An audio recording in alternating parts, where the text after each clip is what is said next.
Hello students, আজ আমরা class 11-এর সাম বেসিক কনসেপ্ট অফ কেমিস্ট্রির যে অধ্যায়টা আছে সেখানে ইকুইভ্যালেন্ট ওয়েট সম্পর্কে আমরা আলোচনা করব। তো ইকুইভ্যালেন্ট ওয়েট বা তুল্যাঙ্ক ভার আমরা নির্ণয় করব অ্যাসিডের, ক্ষারকের ও লবণের। তাহলে দেখো, ফার্স্ট আমরা যেটা করব সেটা হচ্ছে অ্যাসিডের ইকুইভ্যালেন্ট ওয়েট বা তুল্যাঙ্ক ভার কিভাবে নির্ণয় করা যায়।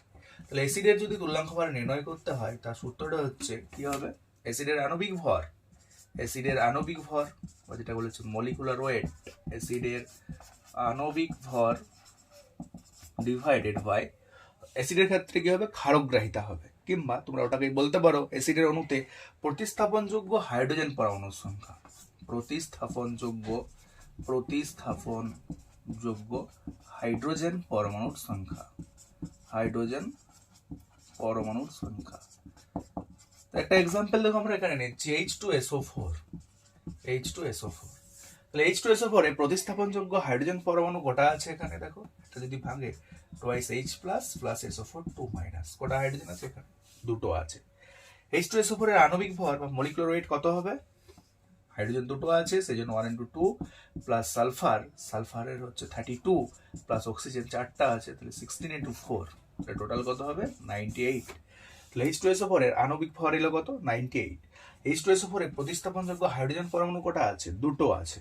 তাহলে কত হবে? H2SO4 এর তুল্যাঙ্ক ভার 98 ডিভাইডেড বাই হবে 2, কারণ প্রতিস্থাপনযোগ্য হাইড্রোজেন পরমাণু আছে দুটো।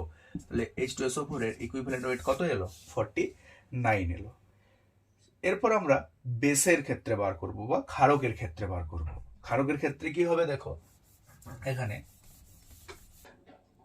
দেখো, এরপর আমরা বেসের তুল্যাঙ্ক ভার নির্ণয় করব। তো বেসের তুল্যাঙ্ক ভার কিভাবে নির্ণয় করা যাবে দেখো, বেসের তুল্যাঙ্ক ভার নির্ণয়ের সময় অ্যাসিডের মতোই হবে। দেখো এখানে আমরা লিখবো ক্ষারকের বা বেসের আণবিক ভর ডিভাইডেড বাই প্রতিস্থাপনযোগ্য, এখানে কি হবে?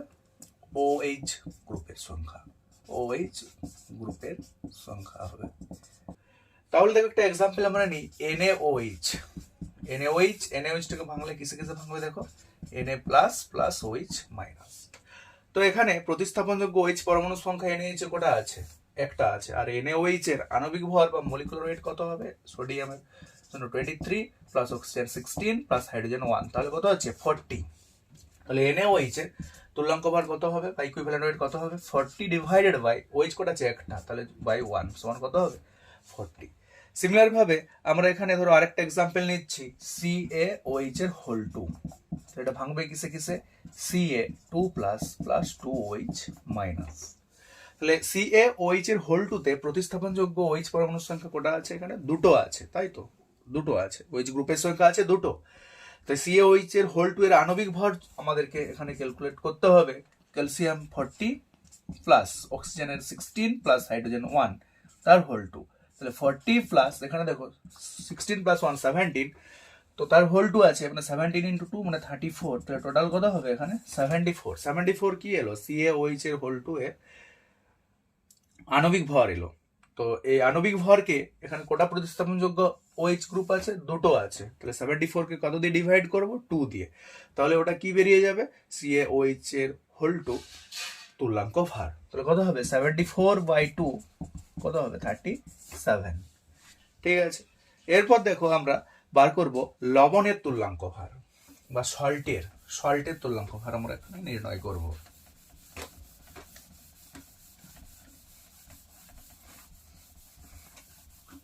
লবণের এখানে সূত্র কি হবে? লবণের আণবিক ভর বাই হবে কি, যে লবণটা নেব সেই লবণ অণুটাতে উপস্থিত ক্যাটায়ন বা অ্যানায়নের সংখ্যা ইন্টু কি হবে? ইন্টু হবে যোজ্যতা। তাহলে এখানে কি হবে? লবণের আণবিক ভর ডিভাইডেড বাই প্রতি অণু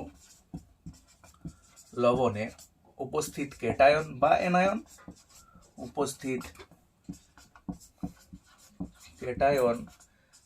অ্যানায়নের সংখ্যা ইন্টু কত হবে? ইন্টু হবে যোজ্যতা। যোজ্যতাটাকে কি বলে? ভ্যালেন্সি। তাহলে দেখো এখানে কি আমরা একটা এক্সাম্পল নিই, Al2SO4 3, Al2SO4 3। তাহলে এই Al2SO4 3টা কিসে কিসে ভাঙবে দেখো, এখানে দুটো অ্যালুমিনিয়াম আছে Al, তাহলে সামনে কত দেবো 2 আছে, কি Al লিখলাম Al, এখানে কত আছে 3 আছে, তাহলে Al এর পাওয়ার যাবে কত 3 প্লাস প্লাস 3টে SO4, তাহলে 3SO4, এখানে কত আছে 2 আছে, তাহলে এটা কত হবে 2 মাইনাস। তো Al2SO4 যে লবণটা আছে এর যদি আমাদের তুল্যাঙ্ক ভর নির্ণয় করতে হয়, তাহলে প্রথমত আমাদেরকে এর আণবিক ভর বা মলিকুলার ওয়েট আমাদেরকে ক্যালকুলেট করতে হবে। তো দেখো এখানে যদি আমরা Al2SO4 এর আণবিক ভর ক্যালকুলেট করি, তাহলে এটা টোটাল আসে কত 342, 300 কত আসবে 42। তাহলে এরপর দেখো এখানে আমাদের কি বলা আছে, প্রতি অণু লবণে উপস্থিত ক্যাটায়ন বা অ্যানায়নের সংখ্যা ইন্টু যোজ্যতা। তাহলে দেখো এখানে ক্যাটায়ন Al3+, কটা আছে, দুটো আছে, তার চার্জ কত আছে 3 আছে, তাহলে 2 ইন্টু কত করব 3, কিংবা যদি SO4টা নিই, দেখো সামনে কত আছে 3 আছে, তার চার্জ কত আছে 2 মাইনাস, তাহলে এখানেও দেখো 3 ইন্টু 2 মানে 6 আসছে, এখানেও 2 ইন্টু 3 6 আসছে, তাহলে যেটা হোক একটা আমরা নেব। তাহলে 342 কে কত দিয়ে ডিভাইড করব, আমরা 342 কে ডিভাইড করব কত দিয়ে 6 দিয়ে ডিভাইড করব, তাহলে যেটা হবে সেটাই হবে Al2SO4 লবণের তুল্যাঙ্ক ভার। আচ্ছা, এরপর আমরা দ্রবণে সংগঠিত বা দ্রবণের গাঢ়ত্ব প্রকাশের বিভিন্ন পদ্ধতি, দ্রবণে যে সংগঠিত বিভিন্ন বিক্রিয়াগুলো হয়, ঠিক আছে, তো সেখানে আমরা দ্রবণের গাঢ়ত্ব প্রকাশের বিভিন্ন যে পদ্ধতি সেগুলো নিয়ে আলোচনা করব। দ্রবণে গাঢ়ত্ব প্রকাশের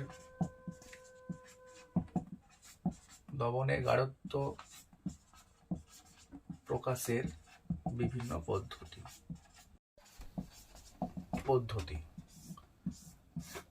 দ্রবণে গাঢ়ত্ব প্রকাশের বিভিন্ন পদ্ধতি নিয়ে আমরা আলোচনা করব। তো প্রথমত দেখো আমরা যেটা নিয়ে আলোচনা করব সেটা হচ্ছে দ্রবণের মোলারিটি কিভাবে আমরা নির্ণয় করব। দ্রবণের মোলারিটি কিভাবে নির্ণয় করব, মোলারিটি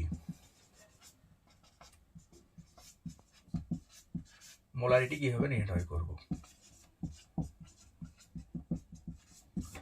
মোলারিটি মানে হচ্ছে যে 1000 ml বা 1000 ml দ্রবণে টোটাল কত মোল দ্রবীভূত থাকছে, সেটা হচ্ছে দ্রবণের মোলারিটি। তাহলে কি লিখবো আমরা এখানে, দ্রাবের মোল সংখ্যা বাই হবে দ্রবণের আয়তন, দ্রাবের মোল সংখ্যা, দ্রাব মানে কি সলিউটের মোল সংখ্যা ডিভাইডেড বাই হবে দ্রবণ মানে সলিউশনের আয়তন, দ্রবণের কি হবে দ্রবণের আয়তন। তো ধরো সাপোজ 1 লিটার দ্রবণে 98 গ্রাম H2SO4 দ্রবীভূত আছে, তখন ওই দ্রবণের মোলারিটি কত হবে, এখানে একটা দ্রবণ আছে, ঠিক আছে, তো এখানে 98 গ্রাম H2SO4 দ্রবীভূত আছে। এই দ্রবণটার আয়তন কত, এই দ্রবণটার আয়তন 1 লিটার বা তোমরা বলতে পারো 1000 কি ml, 1000 ml। তাহলে এই 1000 ml এ টোটাল কত গ্রাম H2SO4 আছে, 98 গ্রাম H2SO4 আছে। তার মোলারিটির ডেফিনেশনে কি বলা হয়েছে দেখো, যে দ্রাবের মোল সংখ্যা বাই হচ্ছে দ্রবণের আয়তন। তাহলে এখানে 98 গ্রাম H2SO4 সমান কত মোল আমরা যদি বার করে নিতে পারি, তাহলে কিন্তু আমার এখানে কিন্তু মোলারিটি বেরিয়ে যাবে। আচ্ছা, এখানে দ্রবণের আয়তনটা লিটার বা আমরা ml এককে আমরা বলতে পারি।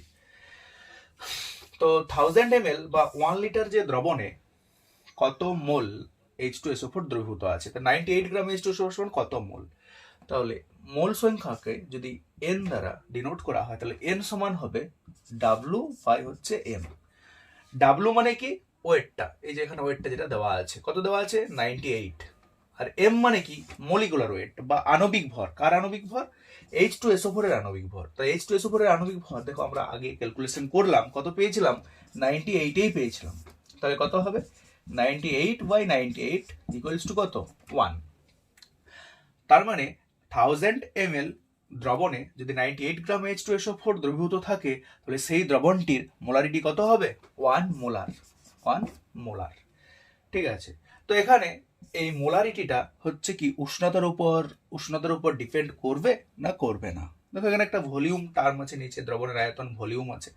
ভলিউমটা কিন্তু কি উষ্ণতার উপর নির্ভর করে, ঠিক আছে। তাহলে দ্রবণের যে মোলারিটি, দ্রবণের মোলারিটিটা কিন্তু উষ্ণতার উপর নির্ভর করে, ঠিক আছে। এটা একটা কোশ্চেন কিন্তু আসতে পারে তোমাদের, যে মোলারিটিটা উষ্ণতার উপর নির্ভর করে না করে না। মোলারিটিটা কিন্তু উষ্ণতার উপর নির্ভর করে, ঠিক আছে। আচ্ছা, এটা বুঝতে পারলে। এটার থেকে দেখো আরেকটা এক্সাম্পল তোমাদেরকে আমি বলি। এরপর দেখো নেক্সট এক্সাম্পল, ধরো 1 লিটার দ্রবণে বা 1000 ml দ্রবণে 106 গ্রাম Na2CO3 দ্রবীভূত আছে। 1 লিটার, এখানে 1 লিটার দ্রবণ আছে, ঠিক আছে। সেখানে ধরো 106 গ্রাম Na2CO3 দ্রবীভূত আছে। তাহলে তার মোলারিটি কত হবে? তো তোমরা দেখো যে 106 গ্রাম Na2CO3 সমান কত মোল, ঠিক আছে। তো মোল বার করে নাও, আমি শেখালাম যে M সমান W/M। W কোনটা, যেটা দেওয়া থাকবে সেটা হচ্ছে W। আর Na2CO3 আমাদেরকে কি বার করতে হবে? মলিকুলার ওয়েট বার করতে হবে, ঠিক আছে। তো একটা সোডিয়ামের জন্য 23, দুটোর জন্য ইন্টু 2, প্লাস কার্বনের জন্য 12, প্লাস অক্সিজেনের জন্য 16, তিনটা আছে বলে ইন্টু 3, তাহলে 46 প্লাস 12 প্লাস 48 সমান কত আসছে? এটাও দেখো 106 আসছে। তাহলে এমটাও কত এসছে? 106 এসছে। তাহলে 106/106 করলে কত হবে? 1 হবে। তার মানে 1 লিটার বা 1000 ml সলিউশনে বা দ্রবণে যদি 106 গ্রাম Na2CO3 দ্রবীভূত থাকে, তাহলে সেই দ্রবণটার মোলারিটি হয় কত? 1 মোলার। যদি তোমাদেরকে এখানে 106 এর জায়গায় ধরো তোমাদেরকে বললো যে 53 গ্রাম আছে, 53 গ্রাম, তখন মোলারিটি কত হবে? তো সহজ জিনিস দেখো, এখানে ডাব্লিউর জায়গায় তখন আমরা বসাবো 53, আর এম তো অলওয়েজ 106 Na2CO3 এর ক্ষেত্রে। তাহলে তখন মোলারিটি কত হবে? তখন হবে 53 ডিভাইডেড বাই কত হবে? 106। তাহলে কত হচ্ছে? হাফ হচ্ছে, কারণ এটা তো 2 দিয়ে ডিভাইড হবে। তাহলে কত? এটা হবে হাফ মোলার। উপরটা কত এসেছিল? 1 মোলার। আচ্ছা, এরপর দেখো আমরা দ্রবণের নরমালিটি সম্পর্কে আলোচনা করব। আমরা কি আলোচনা করলাম? মোলারিটি আলোচনা করলাম। এরপর আমরা আলোচনা করব নরমালিটি সম্পর্কে।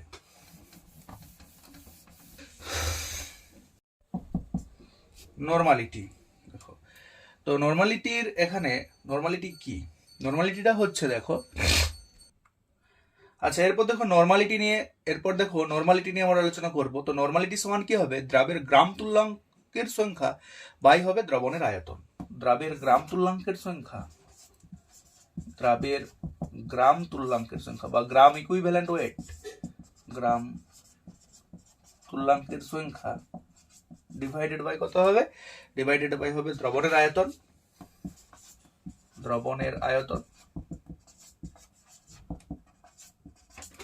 তো দ্রবণের আয়তনটা এখানে লিটারও বলতে পারি বা এমএলও বলতে পারি। 1 লিটার বা 1000 ml বলা যেতে পারে, ঠিক আছে। তো ফার্স্ট দেখো, আমরা তুল্যাঙ্ক ভার অ্যাসিড, বেস বা ক্ষারকের ক্ষেত্রে আমরা নির্ণয় করেছি। তো এখানে আমাদেরকে কি বার করতে হবে? গ্রাম তুল্যাঙ্ক সংখ্যা বার করতে হবে। তাহলে দেখো একটা এক্সাম্পল নিচ্ছি আমরা। এখানে ধরো 1000 ml দ্রবণ আছে। কত ml আছে? 1000 ml দ্রবণ আছে। সেখানে বাইরে থেকে ধরো আমরা এখানে 98 গ্রাম H2SO4 আমরা এখানে কি করলাম? দ্রবীভূত করলাম। এরপর তোমাকে বলা হচ্ছে যে 1000 ml দ্রবণে যদি 98 গ্রাম H2SO4 দ্রবীভূত করো, তাহলে দ্রবণের নরমালিটি কত হবে? তো 98 গ্রাম H2SO4 এর গ্রাম তুল্যাঙ্ক সংখ্যা নির্ণয় করতে হবে। তো আমরা দেখো প্রথমত H2SO4 এর তুল্যাঙ্ক ভার নির্ণয় করেছি। তো সেখান থেকে আমরা গ্রাম তুল্যাঙ্ক সংখ্যাও দেখো বার করতে পারবো। তাহলে number of gram equivalent wait কিভাবে বেরোবে?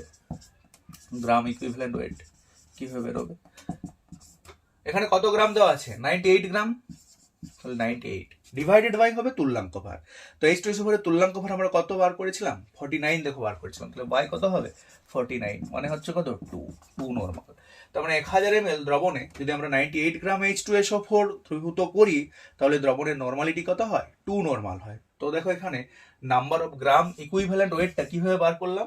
যেটা দেওয়া থাকবে, যত গ্রাম দেওয়া থাকবে সেটা উপরে হবে, ডিভাইডেড বাই যেটা দেওয়া থাকবে, যে সলিউটটা দেওয়া থাকবে তার তুল্যাঙ্ক ভার বা গ্রাম ইকুইভ্যালেন্ট ওয়েটটাকে নিচে লিখতে হবে, মানে সেটা দিয়ে তোমাকে ডিভাইড করতে হবে। তো এখানে H2SO4 এর তুল্যাঙ্ক ভার বা গ্রাম ইকুইভ্যালেন্ট ওয়েট কত? 49। আর কত গ্রাম দেওয়া আছে? 98। সেই 98টা দেখো উপরে আর 49টা হচ্ছে নিচে। তো 98/49 মানে কত এলো? 2 এলো। এরপর ধরো তোমাদেরকে এখানে 98 এর জায়গায় ধরো সাপোজ বলা আছে 196 গ্রাম H2SO4 আছে, ঠিক আছে, তাহলে দ্রবণটা নর্মালিটি কত হবে? তো এখানে 98 এর জায়গায় তখন তোমরা কত বসাবে? 196 বসাবে। এটা তো চেঞ্জ হবে না, কারণ H2SO4 এর তুল্যাঙ্ক বার বা গ্রাম ইকুইভ্যালেন্ট ওয়েট তো অলওয়েজ 49। 196/49 করলে দেখো এখানে কত হচ্ছে বলো। তাহলে এখানে দেখো কত হচ্ছে, 196/49 করলে কত হবে? এটা ডিভাইড কত হবে? 4 দিয়ে হবে। দেখো 4 9 36, 4 4 আর 16, আর 3 তে 19। তাহলে এটা কত নরমাল হচ্ছে? 4 নরমাল হচ্ছে। তাহলে এরকম ভাবে আমরা কি বার করতে পারবো? দ্রবণের নর্মালিটি কিন্তু আমরা বার করতে পারবো। আর একটা জিনিস দেখো এখানে, এই যে দ্রবণের যে নর্মালিটি, এই নর্মালিটিটা উষ্ণতার উপর নিরপেক্ষ না নিরপেক্ষ নয়। এটা কিন্তু উষ্ণতা, দেখো দ্রবণের আয়তন তো নিচে দেওয়া আছে, তাহলে দ্রবণের যেহেতু আয়তন আছে, আয়তন সবসময় কি হয়? উষ্ণতার সঙ্গে কিন্তু পরিবর্তন হয় দ্রবণের আয়তনের। সেই জন্য এখানে দ্রবণের নর্মালিটিটাও কিন্তু কি হবে? উষ্ণতার উপর কিন্তু নির্ভর করবে। তাহলে মোলারিটিটাও করছে, আর এখানে কিন্তু নর্মালিটিটাও করছে উষ্ণতার উপর নির্ভর, ঠিক আছে। এরপর আমরা কি বার করব? এরপর আমরা বার করব মোলালিটি। কি বার করব? মোলালিটি। আমরা বার করব মোলালিটি। তো মোলালিটি কি হবে? দ্রাবের ভর, দ্রাবের মোল সংখ্যা ডিভাইডেড বাই দ্রবণের, এখানে কিন্তু ভর হবে, আয়তন নয়, দ্রবণের ভর কিসে হবে? কেজি, ঠিক আছে। 1 কেজি বা 1000 গ্রাম বলতে পারো, ঠিক আছে। তাহলে দেখো এক্সাম্পল, ধরো 1000 গ্রাম, আচ্ছা এটা দ্রবণের নয়, এটা কিন্তু চেঞ্জ করতে পারে দ্রাবকের, এটা কিন্তু দ্রাবকের, ঠিক আছে, এটা দ্রাবকের। তো দ্রাবকের ভর, আর ওটা ছিল দ্রাবের মোল সংখ্যা বাই হচ্ছে দ্রাবকের ভর, ঠিক আছে। তাহলে 1000 গ্রাম দ্রাবক আছে, মানে সলভেন্ট আছে, 1000 গ্রাম সলভেন্ট আছে। তো বাইরে থেকে দেখো এখানে আমরা সেম একটা এক্সাম্পল ধরো নিচ্ছি আমরা, 98 গ্রাম H2SO4 আমরা এখানে মেশালাম। তাহলে যে দ্রবণটা তৈরি হলো তার মোলালিটি কত হবে? তার মোলালিটি কিন্তু কত হবে? তো 98 গ্রাম H2SO4 এর মোল সংখ্যা বার করবো সেম ভাবে, আগেও দেখো বার করলাম। n সমান কত? W/m, W 98, আর H2SO4 এর মলিকুলার ওয়েটও 98, মানে কত? 1। তাহলে 1000 গ্রাম দ্রাবকে বা 1000 গ্রাম সলভেন্টে যদি ধরো 98 গ্রাম H2SO4 থাকে, তাহলে যে দ্রবণটা তৈরি হচ্ছে তার মোলালিটি কত হবে? 1 মোলাল। 1, এটা কিন্তু স্মল এম দ্বারা ডিফাইন করা হয়। মোলারিটিটা ক্যাপিটাল এম আর মোলালিটিটা হচ্ছে কি স্মল এম, ঠিক আছে। এটাই ধরো, এটা তুমি 49 করো, ধরো 1000 গ্রাম সলভেন্টে বা 1000 গ্রাম দ্রাবকে 49 গ্রাম H2SO4 দ্রবীভূত আছে, তখন মোলালিটি কত হবে? তো 49 গ্রাম H2SO4 সমান কত মোল, সেটা বার করবো আমরা। তো এখানে ডাব্লুর জায়গায় কত হবে? দেখো ডাব্লুর জায়গায় হবে 49 ডিভাইডেড বাই H2SO4 এর মলিকুলার ওয়েট 98 সমান কত হবে? হাফ, মানে 0.5, 0.5 কি 0.5 মোলাল, ঠিক আছে। এই মোলালিটিটা উষ্ণতার উপর নির্ভর করবে না। দেখো এখানে নিচে কি আছে? দ্রাবকের ভর, আর এখানে কি আছে? মোল সংখ্যা। তাহলে উষ্ণতার পরিবর্তনের সাথে কিন্তু মোল সংখ্যা বা দ্রাবকের ভরের কিন্তু কোনো পরিবর্তন হয় না। তাহলে এই মোলালিটিটা কিন্তু উষ্ণতার উপর কি করবে? নির্ভর করবে না। তাহলে দেখো নর্মালিটি আর মোলালিটিটা করছে উষ্ণতার উপর নির্ভর, কিন্তু মোলালিটিটা কিন্তু উষ্ণতার উপর নির্ভর করছে না, ঠিক আছে। আচ্ছা, এরপর দেখো আমরা মোল ফ্র্যাকশন নিয়ে আলোচনা করব, বা মোল ভগ্নাংশ। মোল ফ্র্যাকশন নিয়ে আমরা এখানে আলোচনা করব, ঠিক আছে। মোল ফ্র্যাকশন নিয়ে, তো মোল ফ্র্যাকশন কি? ধরো এখানে সলভেন্ট আছে, বাইরে থেকে আমরা সলিউট অ্যাড করছি, মানে দ্রাব অ্যাড করছি, আর এটা কি? এটা হচ্ছে দ্রাবক অ্যাড করছি, মানে জলে হয়তো চিনি মেশাচ্ছি, শরবত তৈরি করবো আর কি, ঠিক আছে। তো এই যে সলভেন্ট যে আছে, ধরো N1 মোল সলভেন্ট আছে, N1 মোল সলভেন্টে আমরা N2 মোল সলিউট অ্যাড করছি, ঠিক আছে, দ্রাব অ্যাড করছি। তো এখানে এই যে দ্রাবকটা আছে, সেই দ্রাবকের যদি আমাদের মোল ভগ্নাংশ নির্ণয় করতে হয়, তাহলে কিভাবে হবে? ধরো আমরা ধরে নিলাম যে দ্রাবকের মোল ভগ্নাংশ হচ্ছে x1, তাহলে x1 সমান কত হবে? দ্রাবকের মোল সংখ্যা বাই দ্রাবকের মোল সংখ্যা বাই দ্রাবকের মোল সংখ্যা প্লাস হচ্ছে দ্রাবের মোল সংখ্যা। তাহলে x1 সমান কত আসবে, n1 by n1 plus n2। আর যদি আমরা দ্রাবের মোল সংখ্যা আমাদের নির্ণয় করতে হয় তাহলে কত হবে, এটা ধরে নিলাম x2 দ্রাবের মোল সংখ্যা, তাহলে x2 সমান কত হবে, x2 সমান হবে n2 by n1 plus n2। মানে যেটার বার করবো সেটার মোলটা সবসময় উপরে থাকবে, বাই নিচে কি হবে, টোটালটা হবে, দ্রাব আর দ্রাবকের মোল সংখ্যার যোগটা টোটালটা থাকবে নিচে থাকবে। তো এখানে ধরো আমরা যদি একটা এক্সাম্পল হিসাবে ধরো নেই, ধরো তোমাদেরকে বলা থাকলো যে এক্স মোল সলভেন্টে, মানে এক্স মোল দ্রাবকে, ওয়াই মোল, আচ্ছা এটাকে এ বলো, এ মোল সলভেন্টে, বি মোল সলিউট, মানে দ্রবীভূত করলাম। এ মোল সলভেন্টে, বি মোল সলিউট বা দ্রবীভূত করলাম। তাহলে আমরা যদি বলি যে সলভেন্টের মোল ভগ্নাংশ কত হবে, মোল ফ্র্যাকশন কত হবে, ঠিক আছে, তাহলে সলভেন্টের মোল ভগ্নাংশ x1 সমান কত হবে, দেখো সলভেন্ট কত মোল আছে, এ মোল, তাহলে এখানে n1 এর জায়গায় কত হবে, ভ্যালুটা আসবে এ। আচ্ছা n1 এর জায়গায় কত আসছে এ, আর n2 জায়গায় কত হবে, কত মোল সলিউট আছে, বি মোল আছে, তাহলে n2 জায়গায় কত হবে বি। তাহলে এখানে x1 সমান কত লিখবো, a by a plus B, ঠিক আছে। আর যদি আমরা এখানে দ্রাবের মোল ভগ্নাংশ বার করি কত হবে, n2 এর মানটা কত, দেখো n2 এর মানটা b, তাহলে x2 সমান কত হবে, b বাই a প্লাস কত হবে, b by a plus b। বুঝতে পেরেছো এটা? এরপর দেখো এখান থেকে আমরা দুটো ম্যাথ করব, ঠিক আছে। ম্যাথটা হচ্ছে 100 ml 0.1 মোলার NaOH দ্রবণে NaOH এর পরিমাণ কত, ঠিক আছে। তাহলে এটা কিসের ম্যাথ, এটা হচ্ছে মোলারিটির ম্যাথ, কারণ দেখো এখানে ক্যাপিটাল এ আছে, ঠিক আছে। তাহলে দেখো আমরা মোলারিটির ডেফিনেশনে বা মোলারিটির যে সূত্রতে কি বলা হয়েছিল, যে 1000 ml সলিউশন বা 1000 ml দ্রবণে কত মোল, যত মোল দ্রবীভূত থাকবে সেটাই হবে তার কি, মোলারিটি। তাহলে দেখো ফার্স্ট আমাদের কাজ হচ্ছে NaOH এর কি বার করবো, NaOH এর আণবিক ভর বার করবো। সোডিয়ামের 23 প্লাস অক্সিজেন 16 প্লাস 1 সমান হচ্ছে কত, 40। তাহলে দেখো যদি 1000 ml দ্রবণে 40 গ্রাম NaOH যদি ধরো দ্রবীভূত থাকতো, তাহলে দ্রবণটার মোলারিটি হতো তখন কত, 1 মোলার। কেন বলো তো, কারণ 40 গ্রাম NaOH সমান কত মোল, 40 গ্রাম NaOH সমান তো 1 মোল, তাহলে তখন হতো কি 1 মোলার। কিন্তু এখানে দেখো আমাদেরকে ক্যালকুলেট করতে হবে 100 ml 0.1 মোলার NaOH দ্রবণে NaOH এর পরিমাণ কত।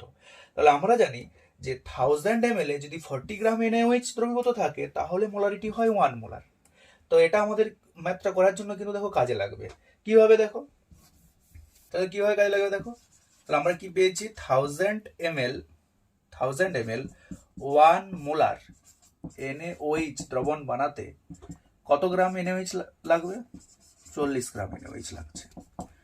তাহলে দেখো এখানে আমরা যদি বলি যে 100 ml 1 মোলার NaOH দ্রবণ বানাতে কত NaOH লাগবে, 40 বাই 1000 ইন্টু কত, 100 NaOH লাগছে, এত গ্রাম NaOH।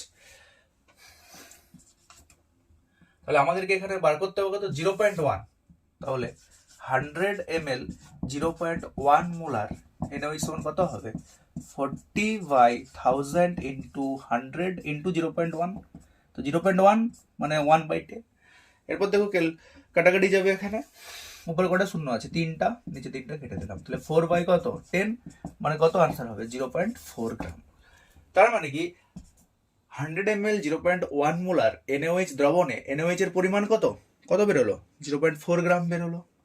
তাহলে প্রথমত দেখো এই ম্যাথসগুলো করার জন্য তোমাদেরকে আগে যে নর্মালিটি, মোলারিটি বা মোল ফ্র্যাকশনের যে জিনিসগুলো বোঝালাম সেগুলো একটু মাথায় রাখতে হবে, এবং তারপর থেকে ম্যাথসগুলো কিন্তু করা যাবে, ঠিক আছে।